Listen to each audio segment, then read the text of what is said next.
आणि यानंतरची बातमी आपल्या राज्यातल्या हजारो शेतकऱ्यांसाठी अतिशय महत्त्वाची आहे। यंदाच्या वर्षी पावसानं खास करून मराठवाड्यातल्या शेतकऱ्यांना पावसानं अक्षरशः झोडपून काढलं। बरेचसे शेतकरी मदतीच्या प्रतीक्षेत आहेत, पण त्यांच्यापर्यंत ही मदत पोहोचू शकत नाहीये, कारण बऱ्याचशा शेतकऱ्यांनी ई-केवायसीची प्रक्रिया पूर्ण केलेली नाहीये। त्याचमुळे त्यांना मदतीपासून वंचित राहावं लागतंय। सरकारनं मराठवाड्यातल्या 8 जिल्ह्यातील 9.5 लाख शेतकऱ्यांना 8,733 कोटींची नुकसान भरपाई देऊ केली, पण अजूनही ई-केवायसी पूर्ण झालेली नाहीये, म्हणून 2,41,892 शेतकऱ्यांना पैसेच मिळालेले नाहीयेत। या शेतकऱ्यांसाठीची 131 कोटी 53 लाख रुपयांची रक्कम सरकार दरबारी तशीच पडू नये। जर मार्च महिना संपेपर्यंत म्हणजे पुढच्या 1.5 महिन्यात शेतकऱ्यांनी ही ई-केवायसी केली नाही तर सगळी रक्कम सरकारला परत पाठवावी लागेल, ती शेतकऱ्यांपर्यंत पोहोचूच शकणार नाही।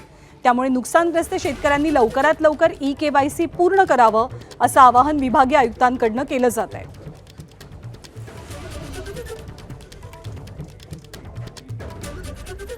तर कोणत्या जिल्ह्यात किती शेतकरी या मदतीपासून ई-केवायसी न केल्यामुळे वंचित आहेत त्याची आकडेवारी आपण पाहूया। छत्रपती संभाजीनगर 39,672 शेतकऱ्यांचे 24 कोटी 9 लाख रुपये पडून आहेत। जालन्यामध्ये 28,419 शेतकऱ्यांचे 14 कोटी 9 लाख रुपये वापरलेच गेले नाहीत। परभणीमध्ये 39,074 शेतकऱ्यांचे 19 कोटी 14 लाख, तर हिंगोलीमध्ये 7,033 शेतकऱ्यांचे 3 कोटी 91 लाख रुपये पडून आहेत, कारण ई-केवायसीची प्रक्रिया पूर्ण झालेली नाही।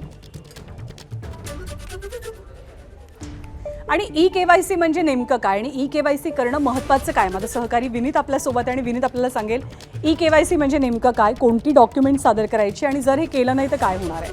नक्कीच शेतकरी ई-केवायसी अत्यंत महत्त्वाचं आहे। आपण पाहू शकतो की जे नुकसान झाले अतिवृष्टी आणि दुष्काळामुळे, तर त्यासाठी ई-केवायसी करणं शेतकऱ्यांसाठी अत्यंत अनिवार्य आहे, कारण की ज्यासाठी तुम्हाला आधार कार्ड वापरता येईल, तुमच्याकडे गाडी चालवण्याचं लायसन्स असेल ते वापरता येईल, रेशन कार्ड वापरता येईल, तुम्हाला या गोष्टी पॅन कार्ड असेल ते वापरता येईल। हे करून त्यासाठी तुम्हाला PM किसान योजनेचं जे पोर्टल आहे, वेबसाईट्स त्याच्यावर जाता येईल, किंवा मोबाईलमध्ये ॲप आहे त्यावर तुम्हाला करता येईल, किंवा कॉमन सर्व्हिस सेंटर्स आहेत ठिकठिकाणी, तिथे जाऊन तुम्हाला हे स्वतःचं KYC अपडेट करता येईल।